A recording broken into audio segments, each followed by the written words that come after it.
bring in Mike Huckabee, Fox News contributor and former governor of Arkansas. Governor, thank you so much for being on the show this morning. So take New Orleans, for example, Governor. You've got the COVID-19 lockdown. You've got the protests that led to looting and rioting down there. And now you've got a hurricane. Just your reaction to that, or it's a tropical storm. Your reaction to that combination?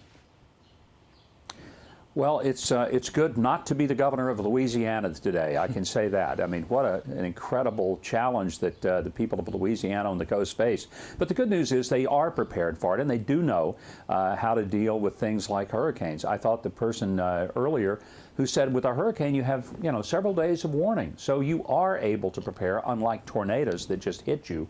And, it may be 3 minutes that you had time to prepare. So this is looking like a rough tropical storm, but thank goodness not a hurricane.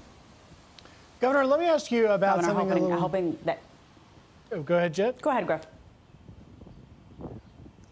No, go on, Jet. I don't want to cut you off there. Oh, no worries. No, we're just hoping everyone stays safe in the tropical storm. And I wanted to shift over to some politics with you.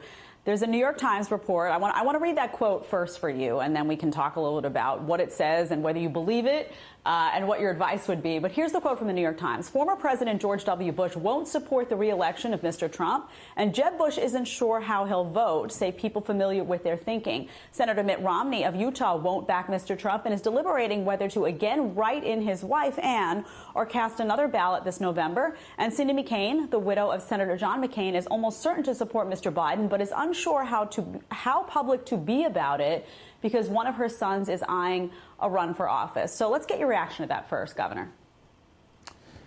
Well, I don't know if it's true because it's in the New York Times, and I take a lot of things in the New York Times with a grain of salt because they're wrong more than they're right. But if that's true, and if you have people who were nominated and in the case of President Bush actually elected to be president by Republicans, and that they will no longer support the Republican nominee who went through the process and got elected, then I'm going to be not just unhappy, I'm going to be livid. And I'll tell you why. We didn't all agree on some of the policies of Bush or McCain or Romney.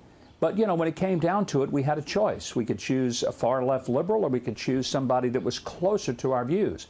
I get it that Donald Trump's bedside manner is somewhat more like Mean Joe Green than it is the cool, collected Tom Brady if it's on the football field. But here's what I just don't understand with these never-Trumpers. This president is more pro-life than we've ever had, period. He's more pro-Israel. He has deregulated so much government so that the businesses of America can thrive, and they have until this COVID stuff happened.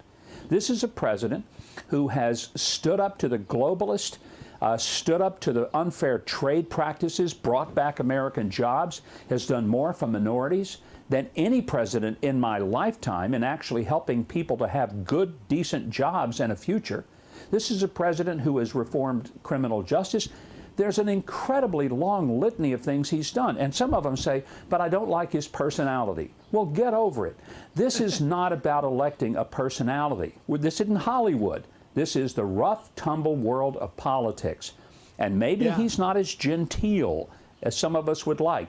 But by gosh, he's getting the job done. And it's time Republicans rally, because if they don't, they're going to get Joe Biden, who isn't pro-life, who is for higher taxes, open borders. He's going to succumb to China. Everything that we find disgusting, he's going to embrace it, including the socialist out here. That's why we have to realize this is a simple choice, and we better make the right Governor, let me just quickly tell you the Trump campaign responding. Tim Murtaugh, communications director, saying that the president has the support of a record number of Republicans across the country. He leads a united party and will win in November. Governor Huckabee, thank you very much. We appreciate your time this morning. Thank you, Governor. Appreciate it.